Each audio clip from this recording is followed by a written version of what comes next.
नमस्कार बंधुगण। आम भारतीय सभ्यता और संस्कृति भितर अनेक मुनि ऋषि अनेक तपस्वी आसिचंती जाइछंती अछंती एवं थिबे मध्य।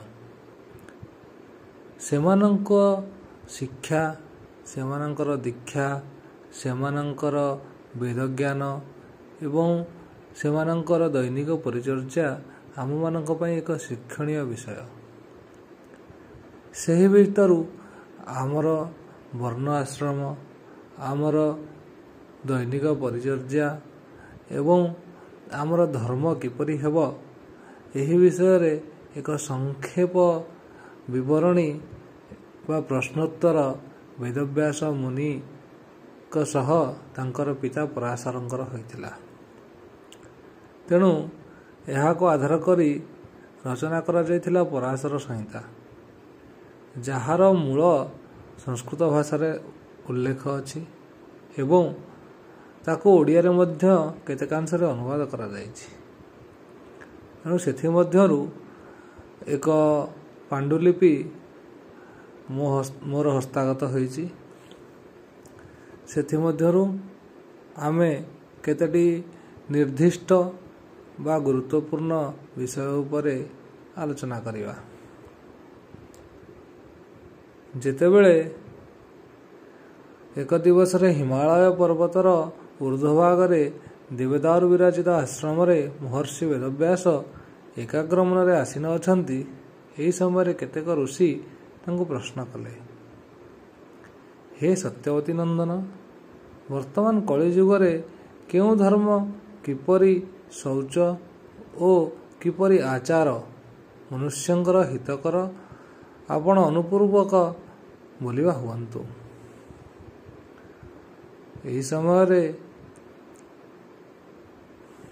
ମୁନି ମହର୍ଷି ବେଦବ୍ୟାସ ପ୍ରଜ୍ୱଳିତ ଅଗ୍ନି ଓ ସୂର୍ଯ୍ୟତୁଲ୍ୟ ତେଜ ସମ୍ପନ୍ନ ଶ୍ରୁତି ଓ ଶ୍ରୁତିଶାସ୍ତ୍ରରେ ବିଶାରଦ ମହାତେଜ ବ୍ୟାସ ଋଷିମାନଙ୍କର ଏହି ବାକ୍ୟ ଶ୍ରବଣ କରି କହିଲେ, ହେ ଋଷିଗଣ, ଆମ୍ଭେ ସକଳ ବିଷୟରେ ତତ୍ତ୍ୱଜ୍ଞ ନୋହୁଁ।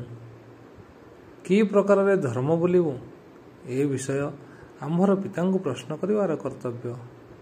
ଯେତେବେଳେ ପରାଶର ପୁତ୍ର ବ୍ୟାସ ଏହି କଥା କହିଲେ, ସେତେବେଳେ ଧର୍ମତତ୍ତ୍ୱ ଶ୍ରବଣାଭିଳାଷୀ ମୁନିଗଣମାନେ ମହର୍ଷି ବେଦବ୍ୟାସଙ୍କୁ ଅଗ୍ରସର କରି ବଦ୍ରିକାଶ୍ରମକୁ ଗଲେ। ସେହି ସମୟରେ ସେମାନେ ଦେଖିଲେ ଆଶ୍ରମ ଅତ୍ୟନ୍ତ ମନୋହର ହୋଇଛି। ଏହା ଫୁଲ ପୁଷ୍ପରେ ପରିଶୋଭିତ, ବୃକ୍ଷଗଣରେ ସମାକୀର୍ଣ୍ଣ, ବିବିଧ ନଦୀ ପ୍ରସ୍ରବଣ ଏବଂ ପବିତ୍ର ତୀର୍ଥ ସମୂହରେ ଅଳଙ୍କୃତ। ସକଳ ସ୍ଥଳରେ ମୃଗ ଓ ପକ୍ଷୀଗଣ ପରିବ୍ୟାପ୍ତ। ସ୍ଥାନ ସ୍ଥାନରେ ବେଦମନ୍ଦିର ଶ୍ରେଣୀ ରହିଅଛି। ଏହାର ଚତୁର୍ଦିଗ ନୃତ୍ୟଗୀତ ଅନୁରକ୍ତ ଯକ୍ଷ ଗନ୍ଧର୍ବ ଓ ସିଦ୍ଧଗଣରେ ପରିବୃତ। ଏହି ଆଶ୍ରମରେ ମହାତ୍ମା ଶକ୍ତିପୁତ୍ର ପରାଶର ପ୍ରଧାନ ଋଷିମାନଙ୍କ ଗହଣରେ ପରିଚିତ ହୋଇ ଋଷିସଭାରେ ମୁଖାସୀନ ଅଛନ୍ତି। ହେମନ୍ତ ସମୟରେ ବ୍ୟାସ ମୁନିଗଣଙ୍କ ସହିତ ଉପସ୍ଥିତ ହୋଇ କୃତାଞ୍ଜଳି ପୁଟରେ ତାଙ୍କୁ ପ୍ରଦକ୍ଷିଣ ପ୍ରଣାମ ଓ ବହୁବିଧ ସ୍ତବ ଦ୍ୱାରା ପୂଜା କଲେ। ଅନନ୍ତରେ ସମ୍ମୁଖୀନ ମହର୍ଷି ପରାଶର ପ୍ରସନ୍ନ ମନରେ ସେମାନଙ୍କୁ ସ୍ୱାଗତ କଲେ ଓ ପ୍ରଶ୍ନ କଲେ। ବ୍ୟାସ ଓ ଋଷିଗଣ କହିଲେ, କୁଶଳ, ଆମ୍ଭମାନଙ୍କର ସକଳ କୁଶଳ।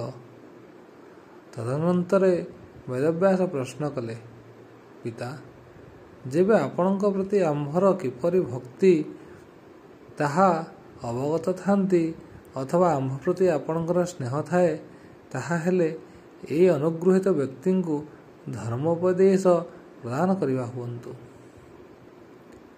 ଆମ୍ଭେ ଆପଣଙ୍କ ନିକଟକୁ ମନୁ, ବଶିଷ୍ଠ, କଶ୍ୟପ, ଗାର୍ଗ୍ୟ, ଗୌତମ, ଉଶନା, ଅତ୍ରି, ବିଷ୍ଣୁ, ସମ୍ବର୍ତ୍ତ, ଦକ୍ଷ, ଅଙ୍ଗିରା, ଶତାତପ, ହାରିତ, ଯାଜ୍ଞବଲ୍କ୍ୟ, କାତ୍ୟାୟନ, ପ୍ରଚେତସ, ଆପସ୍ତମ୍ଭ, ଶଙ୍ଖଲିଭିତ ପ୍ରଭୃତି ଋଷିମାନଙ୍କୁ ସତ୍ୟ, ତ୍ରେତୟା ଓ ଦ୍ୱାପର ଯୁଗର ଧର୍ମ ବିଷୟରେ ଶ୍ରବଣ କରିଅଛୁ।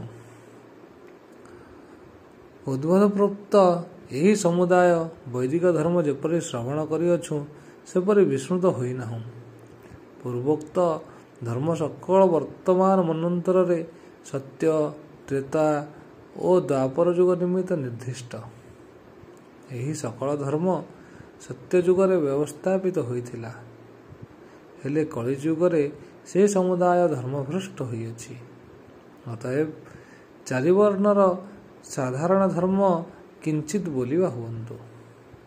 ବ୍ୟାସଙ୍କ ବାକ୍ୟ ସମାପ୍ତ ହୁଅନ୍ତେ ମହର୍ଷି ପରାଶର ଧର୍ମବତ୍ସଳ ଓ ସୂକ୍ଷ୍ମ ନିର୍ଣ୍ଣୟ ବିସ୍ତାରିତ ରୂପେ ବୋଲିବାକୁ ଆରମ୍ଭ କଲେ। କହିଲେ, ହେ ପୁତ୍ର, ହେ ଋଷିଗଣ, ଧର୍ମତତ୍ତ୍ୱ ଏବେ କହୁଅଛୁ, ଶ୍ରବଣ କରନ୍ତୁ। ପ୍ରତ୍ୟେକ କଳ୍ପରେ ପ୍ରଳୟାବସାନ ସମୟରେ ଯେତେବେଳେ ନୂତନ ସୃଷ୍ଟି ହୁଏ ସେତେବେଳେ ବ୍ରହ୍ମା, ବିଷ୍ଣୁ, ମହେଶ୍ୱର ଓ ଶ୍ରୁତି, ସ୍ମୃତି, ସଦାଚାର ଏହି ସମୁଦାୟ ନିର୍ଣ୍ଣିତ ହୋଇଥାଏ। କଳ୍ପାନ୍ତର ହେଲେ ଅପର କଳ୍ପରେ ବେଦକର୍ତ୍ତା ବୋଲି କେହି ନିର୍ଦ୍ଦିଷ୍ଟ ନୁହନ୍ତି, ପରନ୍ତୁ ବ୍ରହ୍ମା କେବଳ ବେଦର ସ୍ମରଣକର୍ତ୍ତା। ଏହି ରୂପ ମନୁକଳ୍ପରେ ଧର୍ମର ସ୍ମରଣକାରୀ ହୁଅନ୍ତି, ଅର୍ଥାତ୍ କଳ୍ପର ଆରମ୍ଭରେ ଚତୁର୍ମୁଖରୁ ବେଦ ଏବଂ ମନରୁ ଧର୍ମଶାସ୍ତ୍ର ପ୍ରଚାରିତ ହୁଏ। ଯୁଗ ଭେଦାନୁସାରେ ଧର୍ମର ମଧ୍ୟ ଭେଦ ହୋଇଥାଏ। ସତ୍ୟ ଯୁଗରେ ଏକ ପ୍ରକାର ଧର୍ମ ପ୍ରଚଳିତ, ତ୍ରେତୟା ଯୁଗରେ ଅନ୍ୟ ପ୍ରକାରର ଧର୍ମ ପ୍ରଚଳିତ ଏବଂ ଦ୍ୱାପର ଯୁଗରେ ଆଉ ଏକ ପ୍ରକାର ଧର୍ମ ପ୍ରଚଳିତ ଏବଂ ପରିଶେଷରେ କଳିଯୁଗରେ ଅନ୍ୟ ବିଧର୍ମ ନିର୍ଦ୍ଦିଷ୍ଟ ହୋଇଥାଏ। ସତ୍ୟ ଯୁଗରେ ତପସ୍ୟା ହିଁ ପ୍ରଧାନ ଧର୍ମ, ତ୍ରେତୟା ଯୁଗରେ ଜ୍ଞାନ ହିଁ ପ୍ରଧାନ ଧର୍ମ, ଦ୍ୱାପରରେ ଯଜ୍ଞ ଏବଂ କଳିଯୁଗରେ ଏକମାତ୍ର ଦାନ ମଧ୍ୟ ଧର୍ମ ବୋଲି ନିର୍ଦ୍ଦିଷ୍ଟ ହୋଇଅଛି। ମନୁ ନିରୂପିତ ଧର୍ମ ସତ୍ୟ ଯୁଗର ଧର୍ମ, ଗୌତମ ମୁନି ନିରୂପିତ ଧର୍ମ ତ୍ରେତୟା ଯୁଗର ଧର୍ମ, ଶଙ୍ଖ ନିରୂପିତ ଧର୍ମ ଦ୍ୱାପର ଯୁଗର ଧର୍ମ ଏବଂ ପରାଶର ନିରୂପିତ ଧର୍ମ କଳିଯୁଗର ଧର୍ମ ବୋଲି ନିର୍ଦ୍ଦିଷ୍ଟ ଅଛି। ଶ୍ରୋତାବନ୍ଧୁ, ଏବେ ଜାଣିବା ସତ୍ୟ ଯୁଗରେ ଧର୍ମ କିପରି ଥିଲା। ସତ୍ୟ ଯୁଗରେ ପାତକୀର ସଂସ୍ରବ ପରିହାରାର୍ଥ ଦେଶତ୍ୟାଗ ଏବଂ ତ୍ରେତରେ ଗ୍ରାମତ୍ୟାଗ, ଦ୍ୱାପରରେ କୁଳତ୍ୟାଗ, କଳିଯୁଗରେ କେବଳ ପାତକୀକୁ ପରିତ୍ୟାଗ କରିବ। ଏହା ଯୁଗମାନଙ୍କର ମୂଳ ଧର୍ମ ବୋଲି ବିବେଚିତ ହୋଇଅଛି।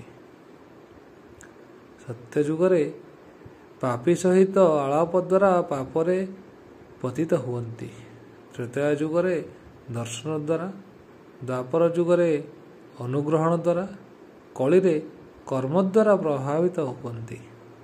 ସତ୍ୟ ଯୁଗରେ ଶାପ ପ୍ରଦାନ କଲେ ତତ୍କ୍ଷଣାତ୍ ଫଳ ହୁଏ, ତ୍ରେତୟାରେ 10 ଦିନରେ, ଦ୍ୱାପରରେ 1 ମାସରେ, କଳିରେ 1 ବର୍ଷରେ ଫଳ ହୋଇଥାଏ। ସତ୍ୟ ଯୁଗରେ ଗ୍ରହୀତାର ନିକଟକୁ ଗମନ କରି ଦାନ କରନ୍ତି, ତ୍ରେତୟାରେ ଗ୍ରହୀତାକୁ ଆହ୍ୱାନ ପୂର୍ବକ ଦାନ କରିଥାନ୍ତି, ଦ୍ୱାପରରେ ପ୍ରାର୍ଥୀ ହେଲେ ଦାନ କରନ୍ତି, କଳିରେ ସେବା କଲେ ଦାନ କରିଥାନ୍ତି। ଗ୍ରହୀତା ନିକଟକୁ ଗମନ ପୂର୍ବକ ଯେ ଦାନ କରିବାର ହୁଏ ତାହା ଉତ୍ତମ, ଗ୍ରହୀତାକୁ ଆହ୍ୱାନ କରି ଯେ ଦାନ କରିବାର ହୁଏ ତାହା ମଧ୍ୟମ, ଜାତିତ ହୋଇ ଯେ ଦାନ କରିବାର ହୁଏ ତାହା ଅଧମ, ସେବା କଲେ ମଧ୍ୟ ଯେ ଦାନ କରିବାକୁ ହୁଏ ତାହା ନିଷ୍ଫଳ। ସତ୍ୟ ଯୁଗରେ ମନୁଷ୍ୟର ଅସ୍ଥିଗତ ପ୍ରାଣ, ତ୍ରେତୟାରେ ମାଂସକୃତ, ଦ୍ୱାପରରେ ଶୋଣିତକୃତ ଏବଂ କଳିଯୁଗରେ ଅର୍ଣ୍ଣାଦିଗତ ପ୍ରାଣ। ବନ୍ଧୁଗଣ, ଆଜି ପାଇଁ ଏତିକି। ପୁଣି ଆଗାମୀ ଅଧ୍ୟାୟରେ। ଧନ୍ୟବାଦ।